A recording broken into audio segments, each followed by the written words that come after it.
च धर्मस्य सर्वधर्मस्वरूपिणे अवतार वरिष्ठाय रामकृष्णाय ते नमः। মন্ত্র বললাম। তো গুরু শিষ্য সম্বাদ। গুরু হচ্ছে শ্রীরামকৃষ্ণ, ভগবান শ্রীরামকৃষ্ণ, আর শিষ্য হচ্ছে স্বামী বিবেকানন্দ। তো তাদের মধ্যে যে সংবাদ মানে হচ্ছে তাদের মধ্যে যে আলোচনা হয়েছে, কথা হয়েছে, বিভিন্ন প্রসঙ্গ হয়েছে, তাদের যে জীবনের খবরগুলো আমরা দেখি যে বিভিন্ন জায়গা থেকে আপনাদের কাছে উপস্থাপন করতে পারি কিনা ঠিক ঠিক ঠাকুরের কৃপায়। তো প্রথমে 1863 খ্রিস্টাব্দে, তো তখন হচ্ছেন শ্রীরামকৃষ্ণ দক্ষিণেশ্বরে রয়েছেন। তো শ্রীরামকৃষ্ণ একদিন দেখছেন যে একটা উজ্জ্বল জ্যোতির্মণ্ডল, যে তিনি রয়েছেন বাইরে, যে আকাশে দেখতে পাচ্ছেন এক জ্যোতির্মণ্ডল সৃষ্ট হয়েছে, আর সেটা উত্তর পশ্চিম দিক থেকে।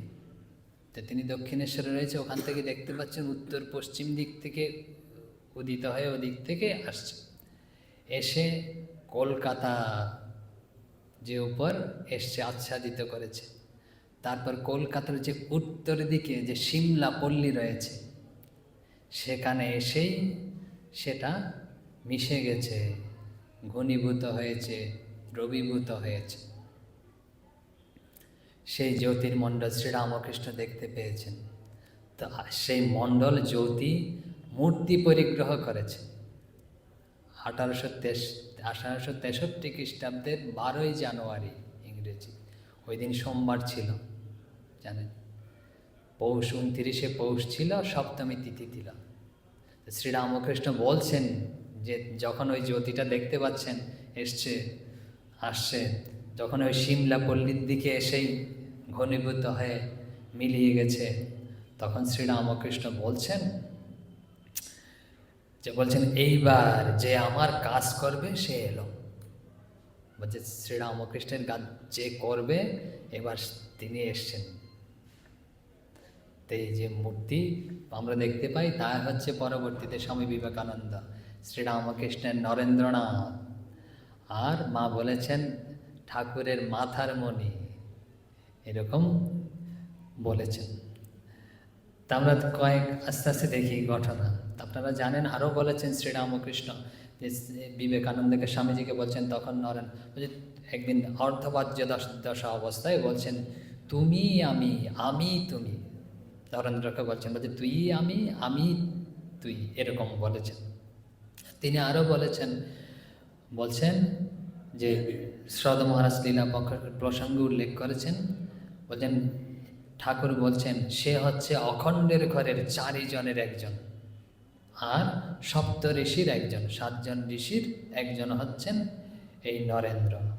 বলছে স শাস্ত্র রয়েছে স চতুষ্সন অভূত, বিষ্ণু ভাগবত রয়েছে, বলছে চতুষ্সন সমানি হচ্ছে তিনি ভগবান সাক্ষাৎ 4 জন সন হয়েছে, সন্মানী হচ্ছে 4 জনে বিভক্ত হয়েছে। যে এদের নাম কি? বলছে চতুষ্সন 4 জন, বলছে সনক, সনন্দন, সনাতন, সনত কুমার ইত্যাদি। আর সপ্ত ঋষি কারা? আমরা পূর্বে হয়তো বলেছিলাম সন মানে হচ্ছে নর ঋষি, সনত সুজাত, সনক, সনন্দন, সনত কুমার, কপি ও সনাতন নারায়ণ, এই 7 জন। এরা হচ্ছে নিবৃত্তি লক্ষণ ধর্ম, মানে হচ্ছে ত্যাগের ধর্ম যারা গ্রহণ করছেন তারা। আর প্রবৃত্তি লক্ষণ ধর্ম আরও 7 জন ঋষি রয়েছে, এদের মধ্যে থেকে কিন্তু শ্রীরামকৃষ্ণ বলেননি, এদের নাম উল্লেখ করে দিয়ে যে প্রবৃত্তি লক্ষণ ধর্ম। প্রবৃত্তি লক্ষণ ধর্ম মানে হচ্ছে যারা সংসারে থেকে ধর্মজীবন যাপন করে, যে সংসারের উন্নতির চেষ্টা করবে, সেটাকে প্রবৃত্তি লক্ষণ বলা হয়। আর নিবৃত্তি লক্ষণ মানে হচ্ছে শুধুমাত্র ভগবতমুখী হবে, যে সংসারের উন্নতি এরা চিন্তা করবেন। প্রবৃত্তি লক্ষণ হচ্ছে মরীচি, অঙ্গিরা, অত্রি, পুলস্তা, পুলহ, ক্রতু ও বশিষ্ঠ, এই সপ্তঋষি। এদের মধ্যে নয় কিন্তু স্বামী বিবেকানন্দ, এই পরের যে বলেছি আমরা পূর্বেই, এদের মধ্যে। কয়েকটা ঘটনা উল্লেখ করি। তো ওইটা তো উল্লেখ করে যে কীভাবে শ্রীরামকৃষ্ণ দর্শন করেছেন। শ্রীরামকৃষ্ণ একদিন দেখতে পাচ্ছেন যে ভাব অবস্থায় দেখতে পাচ্ছেন, সমাধি অবস্থায় দেখতে পাচ্ছেন। তিনি দেখছেন যে তিনি বলছেন, মা দেখাচ্ছেন কি তার মন যে যে আধ্যাত্মিক স্তরের উঠতে উঠতে একদম উঁচু স্তরে উঠে যাচ্ছে। তো উঠতে উঠতে তিনি দেখতে পাচ্ছেন আশেপাশে সব দেবদেবীগুলো রয়েছে, দেবতা দেবী এসব রয়েছে, এদেরকেও অতিক্রম করেছে। এদেরকে অতিক্রম করে এক জায়গায় গিয়ে পৌঁছেছে। ওখানে দেখছে একটা কি রয়েছে, বিভাগ রয়েছে, এই পাশে একদল এই পাশে একদল। সেই বিভাগকে বলছে অখণ্ডের ঘর, একটা বিভাগ, যেখানে খণ্ড নয়, একজন রস। ওখানে দেখতে পাচ্ছেন 7 জন মহান দিব্য পুরুষ রয়েছেন। আপনারা জানেন 7 জন দিব্য পুরুষ রয়েছেন, যে শ্রীরামকৃষ্ণের কাছে এই দিব্য পুরুষগণ ত্যাগে, তপস্যায়, তারপরে হচ্ছে আধ্যাত্মিক উপলব্ধিতে সব দেবতা এবং দেবীকে ছাড়িয়ে গেছে, এরকম দেখতে পেয়েছেন। আর এদের মধ্যে থেকে যিনি প্রধান অন্যতম, তো তিনি হচ্ছেন কি, তিনি আরও দেখতে পেয়েছেন, বলছে যে অখণ্ডের যে রয়েছে না ঘর, ওখানে যে জ্যোতির যে ঘন রয়েছে, তো এক জায়গায় সব জ্যোতি এক জায়গায় হয়ে একীভূত হয়ে এক শিশুর, বালকের শিশুর আকার ধারণ করেছে। তো এই শিশু ওই অন্যতম ঋষির গলায় গিয়ে জড়িয়ে গিয়ে বলছে, আমি যাচ্ছি, তোমাকেও যেতে হবে আমার সাথে। তো এত মধুর, এত মিষ্টি কণ্ঠে বলেছে। ওই ঋষি তখন সমাধিস্থ ছিলেন, তিনি সমাধিভঙ্গ করে চোখ দেখছেন একদম করুণা কৃপার দৃষ্টিতে, ওই বালকের দিকে তাকিয়েছেন এবং নীরবেই সম্মতি জানিয়েছেন। ওই বালক হচ্ছে কেউ নয়, হচ্ছে শ্রীরামকৃষ্ণ অবতার ধারণ করেছেন, অবতরণ করেছেন। আর তিনি তাকে আমন্ত্রণ করেছেন, নিমন্ত্রণ করেছেন। এই জন্যই আপনাদেরও আমরা নিমন্ত্রণ করলাম শুরুতেই, যে আপনারাও এই যে তার সন্তান, যে যে মাথার মণি নরেন, সপ্ত ঋষির অন্যতম প্রধান ঋষির যে জন্মতিথিতে এবং জন্মদিন অবশ্যই আসবেন। এরকম এখন আসি জাগতিকভাবে কয়েকটা ঘটনা বলি, তাদের মধ্যে কীরকম সম্পর্ক ছিল। তো দ্বিতীয়বার যখন যায়, প্রথমবার তো যখন যায় অনেকেই জানেন, শ্রীরামকৃষ্ণ বলছেন নরেন যখন ঢুকছে না উত্তরের গঙ্গার দিকে, যে ঘর দরজাটা রয়েছে ওই দিক দিয়ে ঢুকছে, বলছে চুল টুল ঠিক ঠিক গোছানো নয়, জামা কাপড়দের দিকে অত মন নেই, দেহের দিকে মন নেই, তো একদম মন হচ্ছে অন্য দিকে, অন্য জায়গায়। তো ঢুকছে বলছে কলকাতা এত বড় আধার, শ্রীরামকৃষ্ণ বলছেন। এসছে, বসে বসে গান গাইল। গান গাওয়ার পরে তখন শ্রীরামকৃষ্ণ কী করেছে, তাকে হাত ধরে না টেনে নিয়ে গেছে ঘরের বাইরে। তখন তো শীতকাল ছিল, ওই দরমা দেয়া ছিল হচ্ছে বাতাস যাতে ঢুকতে না পারে। তো ঘরের বাইরে গিয়ে না ঘরের দরজাটা বন্ধ করে দিয়েছে। তখন ঘরের ভিতরের লোক কিছু দেখতে পাচ্ছে না ওখানে কি হচ্ছে, আর বাইরের লোকও কিছু দেখতে পাচ্ছে না ওখানে কি হচ্ছে। ওখানে তারা দুজন। তো নরেন্দ্র মনে করেছে হয়তো একান্তে রেখে কিছু উপদেশ দেবে আর কি, নরেন্দ্র স্বামীজি পরবর্তীতে বলছেন। কিন্তু ওখানে গিয়ে দেখে সব উল্টো ব্যাপার। উপদেশ কাকে দেবে? তিনি হাত ধরে দর কণ্ঠে বলছেন, বলছে এতদিন পরে আসতে হয়, আমি তোমার জন্য কবে থেকে অপেক্ষা করেছি। আর যে যে বিষয়ীদের সঙ্গ করতে করতে আমার তো মন একদম হয়ে গেছে, আর পারি না, এরকমভাবে বিভিন্ন করছেন। আরও কি হাঁটু গেড়ে প্রার্থনা করছেন, আমি জানি তুমি হচ্ছেন সেই পুরনো নর ঋষি, তুমি অবতরণ করেছ আমার জন্য, এই জগতের কল্যাণের জন্যই, এসব প্রার্থনা করছেন। আর নরেন্দ্র বলছে কোথায়, আমি বিশ্বনাথ দত্তের পুত্র, আমাকে বলছেন এরকম। তো বলছে নিশ্চয়ই লোকটার মাথাটা তা খারাপ। তো এরকম ছেড়ে দিয়েছে। আবার সন্দেশও খাইয়েছে। যখন আবার ঘরে এসছে তখন দেখছে আবার সব ঠিক। আমি তো পাগল ভেবেছিলাম লোকটাকে, কিন্তু দেখছি সবার সাথে সব ভালো ভালোই কথা বলছে, উঁচু স্তরের কথা বলছে। তো এরকম প্রথম দর্শন। দ্বিতীয় দর্শন জানেন তো, দ্বিতীয় দর্শন আবার গেছে, তো কথা দিয়েছে যে তুমি আসবে কিন্তু। তো নরেন্দ্র আবার গেছে দ্বিতীয়বার। তখন গিয়ে না দেখছেন শ্রীরামকৃষ্ণ একা রয়েছে ঘরে, তার যে বিছানা রয়েছে ওখানে বসে রয়েছে। তো একা বসে রয়েছে। তো নরেন্দ্রকে দেখেই শ্রীরামকৃষ্ণ খুব খুশি, নরেন্দ্রকে নিয়ে নিজের পাশে বসিয়েছে। তো নরেন্দ্র ভাবছে আজকে কোন পাগলামি করে ঠিক নেই, আমি একটু সামলে থাকি। কিন্তু সামলানো কি আর যায়? তো দেখতে পাচ্ছেন পাশে বসিয়েছে, আস্তে আস্তে শ্রীরামকৃষ্ণ না যে এরকম পাশে আসতে শুরু করেছে তার, একটু দূরত্ব ছিল, দূরত্বটা কমাতে শুরু করেছে। একই তো, তো এরকম করতে করতে না নিজের পাটা দিয়ে এই নরেন্দ্রকে স্পর্শ করে দিয়েছে। তাতেই নরেন্দ্র দেখতে পাচ্ছেন, আরে জগৎ দেখতে পাচ্ছিল, ঘর দোর সব ঘুরছে, এখন সব ঘুরে লয় হয়ে যাচ্ছে। তো নরেন্দ্র ভাবছে আমি তো মরে গেলাম, মরে যাচ্ছে হয়তো, আমার চলে যাচ্ছে। তখন ওগো তুমি আমায় এ কী করলে, ও যে আমার তো বাবা আছে, মা আছে, এরকম নরেন্দ্র চিৎকার করে উঠেছে। আর শ্রীরামকৃষ্ণ বলছেন থাক, তাহলে পরে হবে। আসলে কি জানেন ব্যাপারটা কি ঘটেছিল, যারা ভক্ত তারা বুঝতে পারবেন। আমরা কি করি, আমরা ধ্যান করার চেষ্টা করি, তাই তো?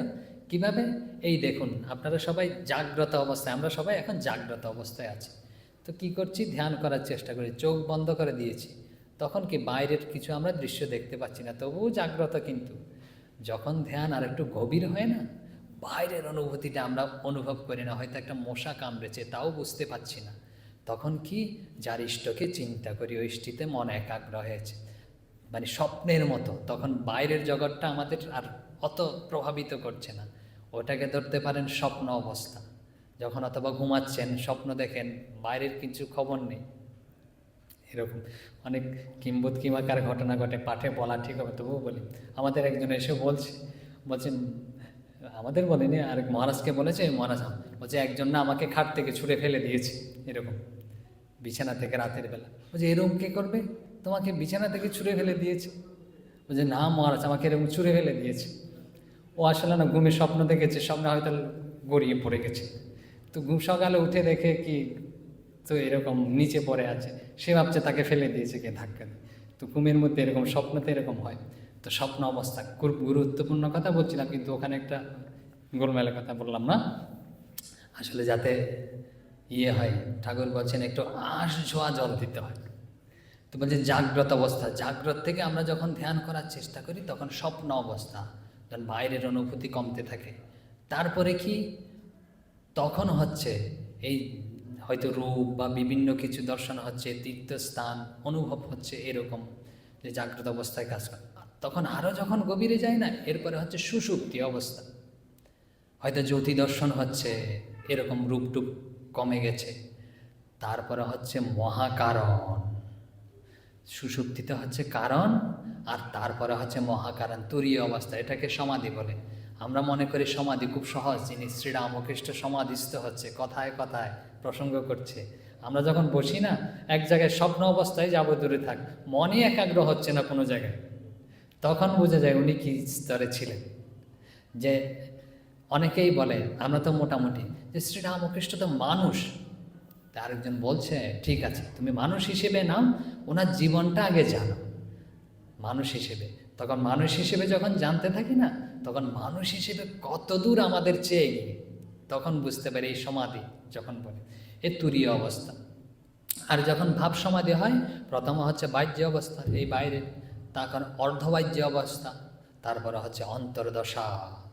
তো এই যে ঘটনাগুলো ঘটছে, জাগ্রত, স্বস্বপ্ন, স্বপ্ন, সুষুপ্তি এবং তুরীয়, শ্রীরামকৃষ্ণ কী করেছে জানেন, স্পর্শ করে দিয়ে কীরকম তার শক্তি, স্পর্শ করে দিয়ে জাগ্রত থেকে না সরাসরি তুরীয়তে নিয়ে যাচ্ছে। এই জন্য জগৎ লয় হয়ে যাচ্ছে, তার কোনো নিয়ম নেই, যে কোন বলে না এরকম নিয়ম করা হবে। তো এই জন্য সব হচ্ছে, নরেন্দ্র প্রথমে অভিজ্ঞতা নেই, গুলিয়ে যাচ্ছে, ভয় পেয়ে গেছে। তো এটা যদি এরকম স্তরে স্তরে যায়, তখন তিনি কতবার গেছেন স্বামী বিবেকানন্দ, যে কাশীপুরে তার সমাধি হয়েছে, এই অনুভূতিগুলো আস্তে আস্তে অভ্যস্ত হয়ে যায়। তো এইভাবে না হওয়াতে সমস্যা, এই দিন এরকম করে চলে গেল, বুঝতে পেরেছেন, স্পর্শ করে দিয়েছে তাতে এরকম হয়েছে। আরেক দিনের কথা বলি, খুব কঠিন। তো একদিন এই নরেন্দ্রনাথ তো খুব উঁচু হচ্ছে, শ্রী রামকৃষ্ণ বুঝতে পেরেছেন খুব আধ্যাত্মিক স্তরের উঁচু মহাপুরুষ অবতরণ করেছে। তো প্রথম থেকেই অদ্বৈত তত্ত্বের উপদেশ তাকে করছে, বলছেন এই যে যা দেখতে পাচ্ছ না সব ব্রহ্মই, বলছে তুমিও ব্রহ্ম, হচ্ছে এই ঘটিটা ব্রহ্ম, বাটিটা ব্রহ্ম, এরকম উপদেশ দিচ্ছে, যে কোনো কিছুর মধ্যে পার্থক্য নেই, প্রতি জীবই হচ্ছে ব্রহ্ম, প্রতি বস্তুই হচ্ছে ব্রহ্ম, এরকম উপদেশ দিচ্ছে। তো নরেন্দ্র কী করবে, শ্রদ্ধার সহিত শুনেছে, শুনে না ধারণা হচ্ছে না, ঠিক ঠিক প্রথম অবস্থায় দেখুন এত বড় অধিকারী ধারণা হচ্ছে না। তো শুনে যখন শ্রীরামকৃষ্ণ প্রসঙ্গ শেষ করেছে, নরেন্দ্র বাইরে এসছে। বাইরে আসে হচ্ছে হাজরা মশাই। হাজরাকে শ্রীরামকৃষ্ণ ভক্ত যারা আছেন তারা চিনেন। তিনি বাইরে রয়েছেন, শ্রীরামকৃষ্ণ ঘরের মধ্যে রয়েছেন। তিনি কিন্তু ভাব অবস্থায় উপদেশ সব করেছেন। তো বাইরে রয়েছেন, বাইরে বলে নরেন্দ্র হাজরাকে বলছে, আর উনি কী সব বলে, বলছে ঘটিটাও ঈশ্বর, বাটিটাও ঈশ্বর, সব কিছু নাকি ঈশ্বর, এরকম হয় নাকি? আবার শ্রীরামকৃষ্ণ শুনতে পাচ্ছে এইসব। তো শুনে তো বলছে, তোমাদের কি কথা হচ্ছে গো, এরকম বলতে বলতে না কাছে এসছে, নরেন্দ্রর কাছে এসছে, নরেন্দ্রকে এরকম স্পর্শ করেই সমাধিস্থ হয়ে গেছে। যেই স্পর্শ করে সমাধিস্থ হয়েছে, নরেন্দ্র দেখতে পাচ্ছে যে কথাগুলো বলেছে না ঠিক ঠিক সব চৈতন্যময় দেখতে পাচ্ছে। এই যে বলেছিল ঘটিটা ব্রহ্ম, বাটিটা ব্রহ্ম, সব ব্রহ্ম। নরেন্দ্র তো খুব উঁচু শক্তি সম্পন্ন, দেখি এই ভাব কতক্ষণ থাকে। তো এই ভাবের আর বিরাম নেই। তিনি নিজের যে ঘরে গেছে, খাচ্ছে, দেখছে যে খাচ্ছে না, ব্রহ্মার্পণ, আমরা বলি না যেটা হচ্ছে ব্রহ্মার্পণং ব্রহ্মহবি ব্রহ্মাগ্নো ব্রহ্মণাহুতম, বলছে যা খাচ্ছে না তাও ব্রহ্ম, আর থালা বাটি সবই ব্রহ্ম, সেই চৈতন্য। বলছে যিনি পরিবেশন করছে তিনিও ব্রহ্ম, যে খাচ্ছে তিনিও ব্রহ্ম, সব দেখতে পাচ্ছে। তো এরকম বলছে, এরকম তো ক্ষান্ত হচ্ছে না। তো বলছেন অনেক অনেক সময় এমন খেয়ে নিয়েছি, খেতে খেতে শুয়ে পড়েছি, কিন্তু একটুও পেট খারাপ হয়নি, এরকম। তারপর রাস্তা দিয়ে চলছে, হেদুয়া যে রেলিং রয়েছে, যে পুকুরে ঘেরা এখনো যে রয়েছে, যে যখন একটু জগতের বোধ আসছে না, তখন সব কিছু স্বপ্নের মতো মনে হচ্ছে। ওখানে মাথা টুকে দেখছে, আমি কি ঠিক দেখছি, এটা কি ঠিক আছে? তো দেখুন শ্রীরামকৃষ্ণ কীরকম অনুভূতি করিয়ে দিচ্ছে, স্পর্শ করে। তো এরকম আরও একদিন এসছে, তো আরেকদিন এসে এরকম ঘুরতে ঘুরতে নিয়ে গেছে হচ্ছে যদুলাল মল্লিকের বাগান বাড়িতে নিয়ে গেছে, দক্ষিণেশ্বরের কাছে নিয়ে গেছে। তিনি নরেন্দ্র আজকে খুব সাবধান, আজকে কিছু করতে দেবে না কিন্তু। তো নিয়ে গিয়ে বেড়াতে বেড়াতে এই প্রসঙ্গ সেই প্রসঙ্গ হতে হতে বৈঠকখানা ঘরে গিয়ে বসছে। বসে যথারীতি দূরত্ব রেখে বসছে, কিন্তু শ্রীরামকৃষ্ণ তাকে সেই কিন্তু স্পর্শ করে দিয়েছে। আমার স্পর্শ করে দেওয়ার সাথে সাথে নিজেকে এত সামালতে পারেনি, তার জ্ঞান নেই।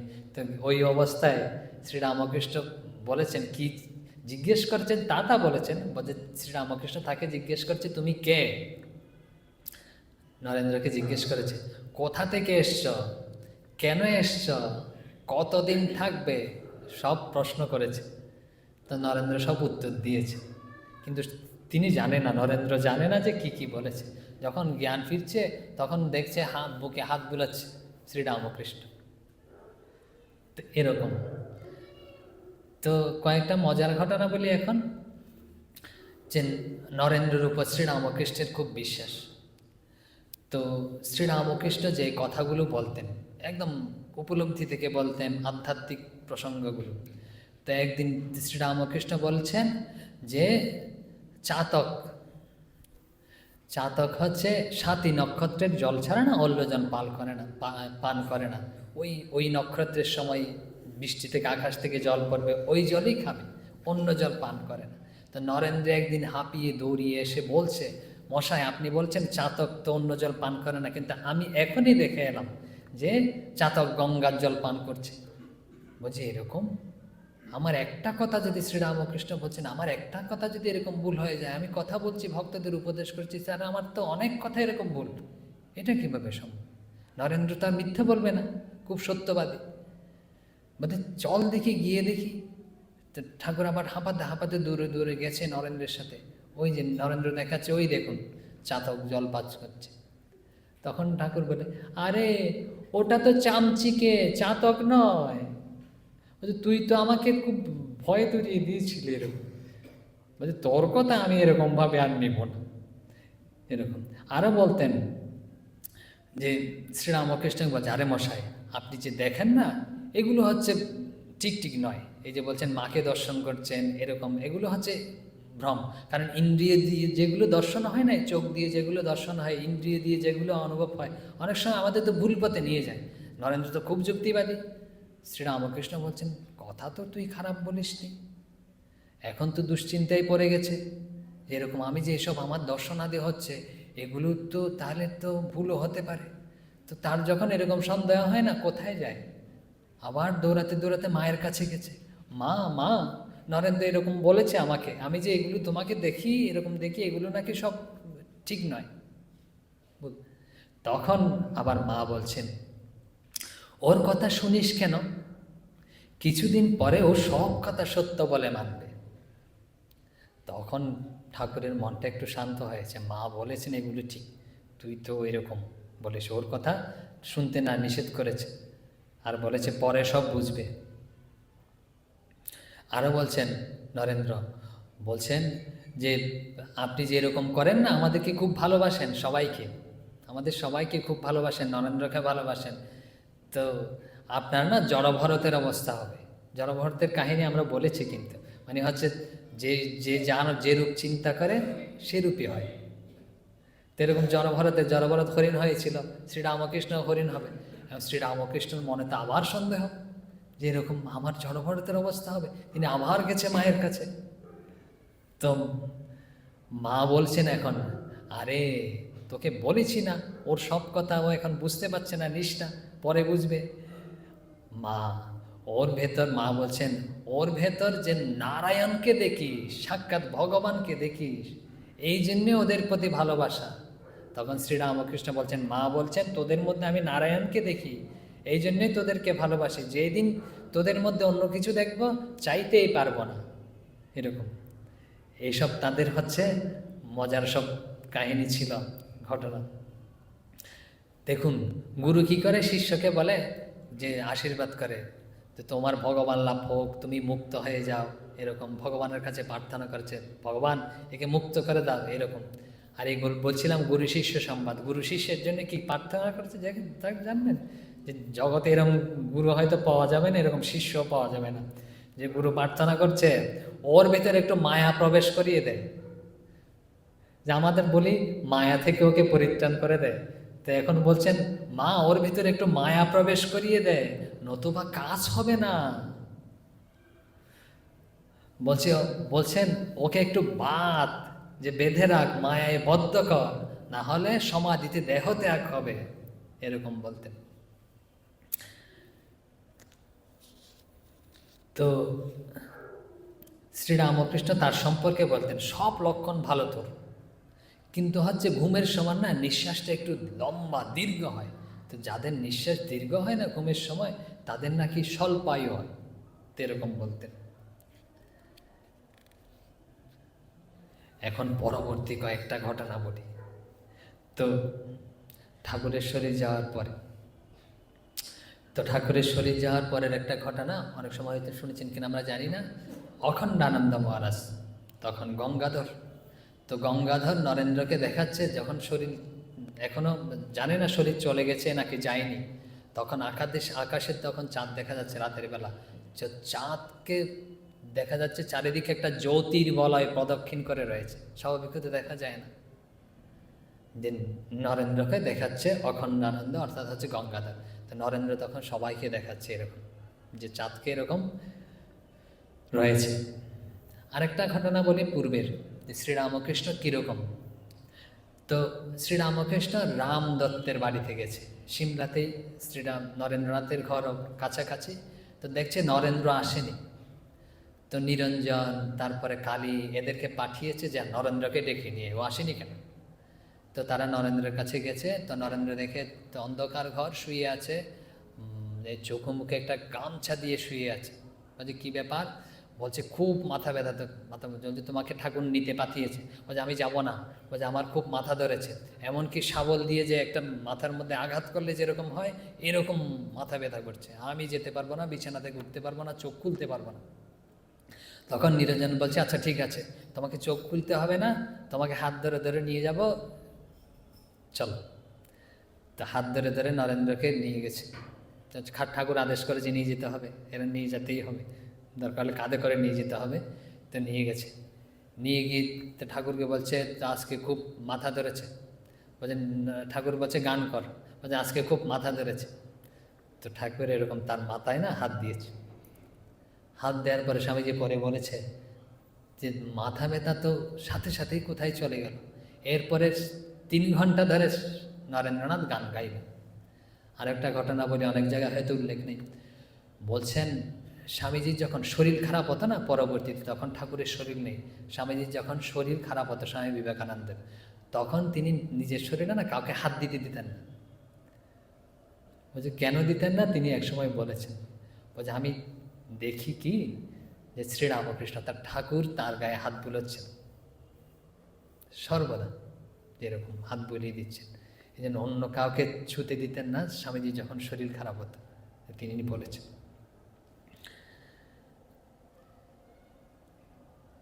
আরেকটা ঘটনা বলি, তখন নরেন্দ্র হচ্ছে বিখ্যাত স্বামী বিবেকানন্দ, তিনি ডেট্রয়েটে রয়েছেন। তো কীরকম দেবরক্ষিত তিনি। তো যখন এরকম বিখ্যাত হয়ে যায় না, তখন তো অনেকের হচ্ছে চক্ষুর শুল হয়। তো তখন অন্যান্য সম্প্রদায়, এমনকি ভারতবর্ষের অনেক ব্যক্তিও, যে নরেন্দ্র কম বয়স, তো এত সময় কি সবাই তার পিছনে ছুটছে, সবাই একদম পাগলের মতো উন্মাদ হয়ে গেছে এই স্বামী বিবেকানন্দের পিছনে, ওকে তো দাবাতে হবে, নিচু করতে হবে। তো বিভিন্নভাবে তার পিছনে এরকম চেষ্টা করেছে।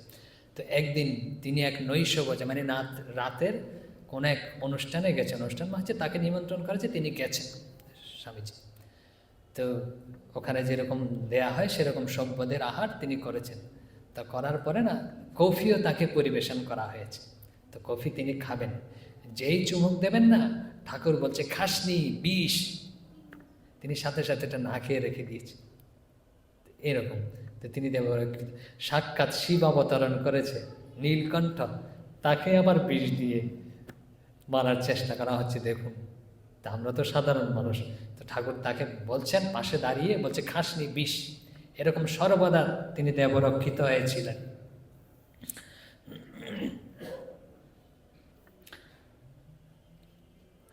আরেকটা ঘটনা বলি কয়েকটা, যে তখন হচ্ছে স্বামীজি এসছেন, কলকাতায় রয়েছেন, বলরাম বাবুর বাড়িতে রয়েছেন তিনি। তো তিনি চাচ্ছেন যে ঠাকুরের কাজ, শ্রীরামকৃষ্ণের কাজ দ্রুত এগিয়ে যাক। তো ত্রিগুণাতীতানন্দ, যে ত্রিগুণাতীতানন্দ তখন হচ্ছে উদ্বোধনে রয়েছেন, এই উদ্বোধন যে পত্রিকা, তো তার প্রকাশক, তো সেরকম কাছে এগোতে পারছেন না, তিনি এসছেন। তো এসে বলছেন যে ভাই, তখন রাজা মহারাজা রয়েছেন, রাখাল, তো স্বামীজিকে বলছেন ভাই, যে হচ্ছে প্রেস বিক্রি করে দেব, আর পারছি না এরকম। তো স্বামীজি যখন এসব শুনেছে না যে কাজ হবে না, তিনি এই শব্দ হবে না, এই শব্দ তিনি পছন্দ করতেন না। তিনি তো ত্রিগণতাতীন আনন্দকে বকতে শুরু করেন, হ্যাঁ তোদের দ্বারা কোনো কাজ হবে না, আমি দেখ ঠাকুরের কাজের জন্য প্রতি কীরকম পরিশ্রম করছে, এসব টেসব বলছে। তখন তো ত্রিগুণাতীতানন্দ এরকম শুনতে শুনতে বলছেন ভাই, তোমার মতো যদি আমার ব্রেইনটা থাকতো না, তাহলে তো হতো। তোমার মতো তো, বলছে আমি এত কাজ করছি, বলছে তোমার মতো তোমার ব্রেইনটা আমাকে দিতে পারো। তো এতে এত সরলভাবে বলেছে না, সবাই যারা ছিল সবাই হু করে হেসে দিয়েছে। তো বলছে, একজন বলছে যে ত্রিগুণাতীতানন্দ বলছে ওনার হচ্ছে জ্বর আজকে খুব। তো স্বামীজি জিজ্ঞেস করছেন জ্বর কী খেয়েছিস? বলছে সকালে একটু সাগু খেয়েছি। বলছে তারপর গিয়েছে হচ্ছে হয়তো দুপুরবেলা পরে বিকেলবেলা গেছে। বলছে তারপর খেয়েছি? বলছে 1 সের রাবড়ি খেয়েছি জ্বর অবস্থায়। আর কি? বলছে 8 সের এই কচুরি খেয়েছি, তার উপযুক্ত পরিমাণ হচ্ছে খেয়েছি, সবজিও খেয়েছি, তরকারি। জ্বর অবস্থায় 1 সের রাবড়ি খেয়ে নিয়েছিস, আর 8 সের কচুরি খেয়ে নিয়েছিস, আর উপযুক্ত পরিমাণ সবজি। আরে তোর স্টমাকটা আমাকে দিতে পারিস, মানে হচ্ছে যে এরকম হজম করার ক্ষমতা, এরকম পেটটা যে আমাকে দে, আমি দেখবি যে এই দুনিয়ার জগৎটার চেহারা বদলে দেব। স্বামীজি বলছেন। তো একজন বলেছিল স্বামীজিকে, বলছে আপনার নানকের মতো ব্রেইন, মানে হচ্ছে নানকের মতো বুদ্ধি আছে নানক, তারপরে হচ্ছে গুরু গোবিন্দের মতো হচ্ছে আপনার হৃদয়, হার্ট, কিন্তু না স্টমাকটা পাননি। তার স্বামীজির হজম ক্ষমতা একটু কম ছিল। তো এইসব কয়েকটা ঘটনা। তখন স্বামীজি মঠে রয়েছে, তো মঠে রয়েছে, তো তার তো সবার জন্য খুব স্বপ্ন। তো সাঁওতালরা তখন মঠে কাজ করেছে, মানে হচ্ছে যারা হচ্ছে নিচু জাতের এদের কাজ দেওয়া হয়েছে, মঠে এরা কাজ করছে। যে সাঁওতাল কেষ্ট, তার নাম হচ্ছে কেষ্ট, যে কাজ করছে। তো স্বামীজি এসে স্বাভাবিকভাবেই তার সাথে আলাপ করতে শুরু করছে, তার সুখ দুঃখের কথা শুনছে। তো সেও ওই কাজ টাজ বন্ধ করে না, স্বামীজির সাথে গল্প করছে সাধারণ, একদম সাধারণভাবে। তো এই সাঁওতালের সাথে তার সংসারের কথা টথা হচ্ছে, খুব দুঃখ সুখের কথা, একদম মজে গেছে। একজন এক বিখ্যাত ব্যক্তি এসছে তার সাথে, স্বামীজির সাথে দেখা করতে, যে অমুক রাজার দেওয়ান এসছে বা সেক্রেটারি এসছে, একজন খবর দিল যে স্বামীজি আপনার সাথে অমুক দেখা করতে এসছে। স্বামীজি বলছে আমি এখন ব্যস্ত আছি, ওই কেষ্টর সাথে গল্প করছে, তা নাকি ব্যস্ত আছে। এই মহাপুরুষদের হচ্ছে এরকম আর কি, বলছে ওই সাথে হবে না এখন, আমি ব্যস্ত আছি। দেখুন সাধারণদের কি দাম দিত। একটু পূর্বে আমরা বলেছিলাম যে হচ্ছে মা বলেছেন হচ্ছে মাথার মণি, নরেন হচ্ছে ঠাকুরের মাথার মণি। তো এই পূর্ববঙ্গের একটা ঘটনা আমরা হয়তো পূর্বে বলেছিলাম। তো পূর্ববঙ্গের একদল কি করেছে, যে শিষ্য শ্রীরামকৃষ্ণের শিষ্য হচ্ছে নরেন্দ্র, আর হচ্ছে মায়েরও শিষ্য। তো এই একই সাথে না তো বসায়নি, স্বামীজিকে বাদ দিয়ে তাদেরকে দুজনকে বসিয়েছে। এখন সেটা দেখেছে আরেকটা, এটা হয়তো আমরা অনুমান করছি, ঠিক কিনা জানি না, বা কোথাও কারো কাছে শুনেছিলাম কিনা, ময়মনসিংহের হয়তো ঘটনা হতে পারে, কোনো তেমন উল্লেখ নেই। তো ওখানে কিন্তু ঠাকুর মা স্বামীজিকে বসানো হয়েছে। তো বসানোর পরে ওদের ওই ভক্তদের না একটু মনে মনে সন্দেহ হয়েছে, ওরা তো বসায়নি, আমরা বসালাম, এটা কি অপরাধ করলাম কোনো? তখন কলকাতায় গেছে মায়ের দর্শনে, তখন মা উদ্বোধনে রয়েছে। তো এই কথার উত্তর তো শ্রী শ্রী মা ছাড়া আর কেউ দিতে পারবে না। তখন এই ভক্তরা যে মাকে জিজ্ঞেস করছেন এই ঘটনা, এই যে পূর্ববঙ্গ ভক্তরা যে জিজ্ঞেস করেছেন যে মা এই যে এরকম আমরা করেছি, হচ্ছে স্বামীজিকে পাশে বসিয়েছি, তা কি আমরা ঠিক করেছি? তখন মা একটু এই যে যেই বলেছে এরকম, তখন মা গম্ভীর হয়ে গেছে, গম্ভীর করে বলছে গম্ভীরভাবে, ওদের ঠাকুর থাকলে কি তা করতে দিতেন? যে পাশে বসিয়ে এটা জিজ্ঞেস, ঠাকুর থাকলে কি তা করতে দিতেন? এখন ভক্তরা এমনিই প্রথমে সবাই প্রশ্নটা করেছে, এখন আবার বলছেন ঠাকুর থাকলে এটা করতে দিতেন না। এখন তাদের পা কাঁপতে শুরু করেছে ওই ভক্তদের। তারপরে বলছেন মা, ঠাকুর থাকলে কি নরেনকে পাশে বসাতেন? ভক্তদের তো ত্রাহিমাং পাহিমাং অবস্থা এই কথা শুনে। তারপরে বলছেন মা, বলছে তিনি নরেনকে কোলে নিয়ে বসতেন, বলছে নরেন যে তার মাথার মণি, এরকম শ্রীমা বলেছেন। তখন ভক্তদের যে ভয় সব দমে গিয়ে চোখের জলে ভাসছে। আর অন্য সময় বলেছিলেন মা, বলছে যেখানে নরেনের পুজো হয় না ঠাকুর সেখানে পুজো গ্রহণ করেন না, এরকম বলেছিলেন। আর আমাদের এই যে নাগ মহাশয় বলতেন সাক্ষাৎ শিব।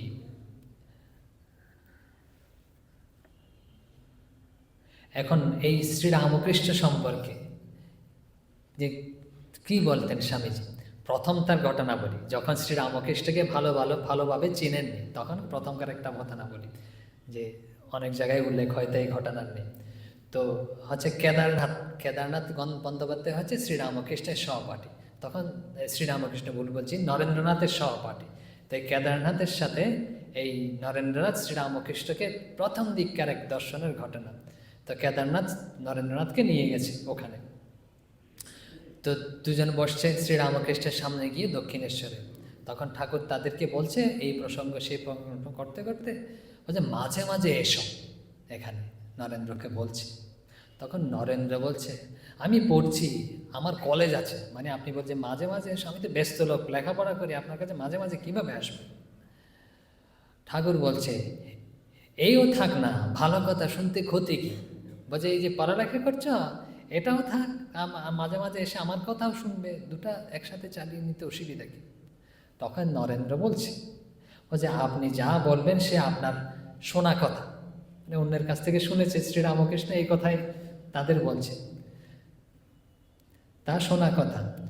তো শুনেছি আপনি তো নিরক্ষর লোক, মানে ঠাকুর তো লেখাপড়া জানা নেই, নিরক্ষর, আপনি তো নিরক্ষর লোক, আপনি যা বলবেন তা আমার জানা আছে। তো এই কথা যখন মুখের উপর পটপট বলে দিয়েছে, তখন তো পরমহংসদেব বিখ্যাত লোক, তখন কেদার বলছে, শিউরে উঠে, আরে এরকম কথা বলে দিল, পালাই পালাই কোনোরকম উঠে, উনি কি এখন আক্রমণ করে দেয়, কি বলে তার, ঠিক আছে এই মহৎ ব্যক্তি এর মুখের উপর এরকম কথা নরেন্দ্র বলে দিয়েছে, ও পালাই পালাই করে চল চল আর বলা বন্ধ কর, এরকম বলতে আছে এরকম লোকের উদ্দেশ্যে। তখন ঠাকুর বলছেন, বলছে এ তো খুব আনন্দের কথা, বলছে তোমার যে সব জানা আছে না, এ খুব আনন্দের কথা, আমার বেশি বকতে হবে না। বলছে জানা না থাকলে বেশি বেশি বলতে হয়, তো তোমার তো জানা আছে, আমার আর বেশি বলতে হবে না। ধরো আমি তোমাকে চাই, ও কলেজ ফলেজ থাকবে থাকবে বলে তো মনে হচ্ছে না, শ্রী রামকৃষ্ণ তাকে বলছে। এই ছিল প্রথম দিকের নরেন্দ্রনাথের শ্রীরামকৃষ্ণের প্রতি দৃষ্টিভঙ্গি। এখন পরের দিকে দৃষ্টিভঙ্গি বলি, বলছেন সরাসরি আমরা ওখানে যাই, চলে যাই। একজনকে বলছেন যে স্বামী বিবেকানন্দ তখন বিখ্যাত, বলছে আমি তার জন্ম জন্মান্তরের দাস, এই আমার পরম ভাগ্য, যে দাস হয়েছেন এটা হচ্ছে তার ভাগ্য, তার একটা কথা বেদ বেদান্ত অপেক্ষা অনেক বড়। প্রথমে বলেছিল আপনি যা বলেন সব শোনা কথা, কারণ আপনি তো নিরক্ষর। এখন বলছেন উপলব্ধির পরে, বলছে বলছে তার একটা কথা না, বলছে বেদ বেদান্ত অপেক্ষা অনেক বড়। তৈস্য দাস দাস দাস, বলছে তার তৈস্য মানে হচ্ছে তার, তার দাসেরও দাসেরও দাস আমি, এরকম। স্বামীজি আরো বলছেন, এই অদ্ভুত রামকৃষ্ণ চরিত্র তোমরা বিদ্যা বুদ্ধি দিয়ে যতদূর সাধ্য আলোচনা করো, আমরা আলোচনা করার চেষ্টা করছি, আপনারাও শুনছেন। আরো বলছেন অধ্যয়ন করো। তারপরে বলছেন আমি তো লক্ষাংশের একাংশও বুঝতে পারিনি। স্বামী বিবেকানন্দ বলছেন এই শ্রী রামকৃষ্ণ চরিত্রের লক্ষাংশের একাংশও তিনি বুঝতে পারেনি। ও বুধবার আরও বলছেন, তো যিনি যেখানে বুঝতে পারেনি আমরা কোন চার, তাহলে আমরা বুঝতে যাব কেন, আমরাও ছেড়ে দিই, বোঝার চেষ্টা করব না। তিনি বলছেন এখন স্বামী বিবেকানন্দ, ও বুঝবার চেষ্টা করবে, যে পড়বে এবং বুঝবার চেষ্টা করবে। কেন বুঝবার চেষ্টা করব? বলছেন যত বুঝবার চেষ্টা করবে না ততই সুখ পাবে, ততই মজবে। বিদেশ থেকে শিবানন্দকে লিখে পাঠাচ্ছেন গুরুভ্রাতা, বলছে ভায়া রামকৃষ্ণ পরমহংস যে ভগবানের বাবা তাতে আমার সন্দেহ মাত্র নেই। বলছে বেদ বেদান্ত রামকৃষ্ণকে না পড়লে কিছুই বোঝা যাবে না, তিনি the latest and the most perfect, তার তুলনা হয় না। তিনি হচ্ছেন লেটেস্ট, মানে হচ্ছে আমরা আধুনিক চাই না, আমরা সব আধুনিক মানসিকতার না, যে যারা আছে ইয়ং বেঙ্গল তারা সব আধুনিক চায়।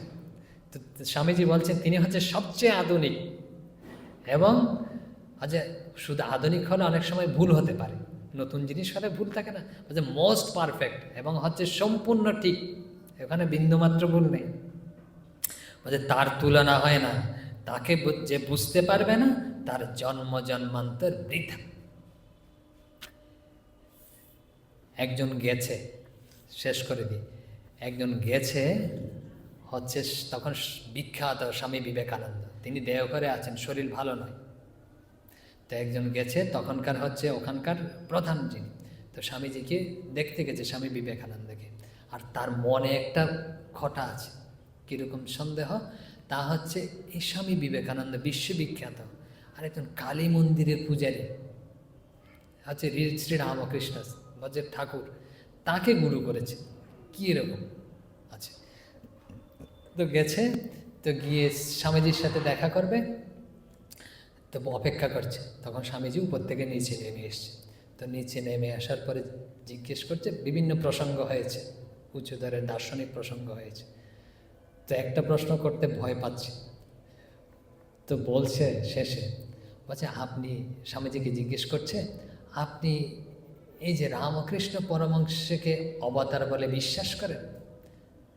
তখন ওই লোক বলছে, আমি যে এই প্রশ্নটা করেছি না, ওটা স্বামীজির পছন্দ হয়নি। তার মুখের ভাব এমন বিকৃত হয়ে গেছে না, বুঝতে পারলাম তার ওই প্রশ্নটা শোনার ইচ্ছা বিন্দু মাত্র নেই। তবু যেহেতু প্রশ্ন করেছে, উত্তর বাধ্য হয়ে তিনি উত্তর দিচ্ছেন। বলছে অবতার তো অনেক রয়েছে, তাদের নামে কত ধরনের কথা আমরা শুনতে পাই, কিন্তু এই যে একজন এই যে কালী মন্দিরের পূজারী, নিষ্পাপ নিষ্কলঙ্ক চরিত্র, তারপর হচ্ছে একদম সরল সহজ, তো আধ্যাত্মিক স্তর দিয়ে যদি আমরা বিচার করতে যাই সর্বোচ্চ স্তরের, তো আধ্যাত্মিক স্তর না বুঝি, কিন্তু হচ্ছে সরলতায় তো বোঝা যাচ্ছে, একদম কোনো কাঠিন্যতা নাই, সরলতা নাই, পবিত্র জীবন তো বোঝা যাচ্ছে, কোনো কেউ একটা আঙ্গুল উঠাতে পারবে না। তো এরকম পুরুষকে অবতার মানতে অসুবিধা কি? যে আমরা আধ্যাত্মিকতা নাই বুঝলাম। তো এরকম আরেকটা ঘটনা বলি, যেটা বইতে নেই, আমরা শুনেছি, কার কাছ থেকে শুনেছি তাও বলি, যে ওই ঘটনা কেন হচ্ছে, স্বামীজিও পছন্দ করতেন না অলৌকিকতা। স্বামী বিবেকানন্দ অলৌকিকতা যাতে বাইরে না আসুক এসে চাইছেন, আমাদের সঙ্গেও এরকম। তো এইসব অলৌকিক ঘটনা তিনি তেমন বলতেন না, তবুও বলেছেন। কাকে বলেছেন? স্বামী বিরজানন্দকে বলেছেন, যে স্বামীজির সেবা করেছেন। তো স্বামী বিরজানন্দ মহারাজ তার অন্য পর্যায়ের সাধুদের বলেছেন, প্রাচীন সাধুদের। তা আমরা এটা না পরম পূজনীয় শ্রীমৎ স্বামী পূর্ণাত্মানন্দ মহারাজের কাছে শুনেছি, উনি হয়তো আপনাদের বলেছেন এই ঘটনা, বলেছেন কিনা জানি না, তবুও আমরা উল্লেখ করছি। তো এই যে শিকাগো বক্তৃতা দিয়েছেন স্বামীজি, যেই বলছেন যে যে ব্রাদার্স অ্যান্ড সিস্টার, তখন একদম কান ফাটাত করতালে লেগে গেছে, মাত্র কয়েক মিনিট বক্তৃতা দিয়েছে, তাতেই বিশ্ববিখ্যাত হয়ে গেছে। তো কি আছে এই শব্দের মধ্যে? তো স্বামীজি বলছেন, বিরজানন্দ মহারাজকে বলেছেন যে আমি যখন এরকম আমার সময় আসছে না, বারবার আমি পিছিয়ে যাচ্ছি, তো পিছাতে পিছাতে কটটুক পেছানো যায়, শেষ পর্যন্ত আমাকে তো উঠতেই হবে, বলতেই হবে কিছু। তো বলার সময় যখন এসছে না, আমার পা দুটো এরকম কাঁপছে, থরথর করে কাঁপছে, তবু আমি দাঁড়িয়েছি। যখন দাঁড়িয়েছি না, তখন দাঁড়ানোর মতো সামর্থ্য আমার নেই, পা কাঁপছে এরকম। তো পা কাঁপা অবস্থায় আমি এরকম দাঁড়িয়ে দেখছি কি, যে যে ঝলঘর, ওখানে যে প্রধান দরজা দিয়ে না শ্রীরামকৃষ্ণ আসছেন। শ্রীরামকৃষ্ণ আসছেন, হাতে ত্রিশূল রয়েছে, হাত এরকম প্রসারিত, আর সেই প্রসারিত হাত দিয়ে না একটা আধ্যাত্মিক তরঙ্গ সব যে সভাগৃহকে আচ্ছাদিত করে ফেলেছে। আর আচ্ছাদিত করে সবাই আচ্ছাদিত হয়ে গেছে এই তরঙ্গে। তারপর তিনি এসে আমার মধ্যে ঢুকে গেলেন, প্রবেশ করে গেলেন। আর আমি তো আর এরপরে আর কিছু জানি না, এরপরের ঘটনা আপনারা সবাই জানেন, আমরা আর বলছি না। ওম শান্তি শান্তি শান্তি, হরি ওম তৎসৎ। শ্রীরামকৃষ্ণার্পণমস্তু।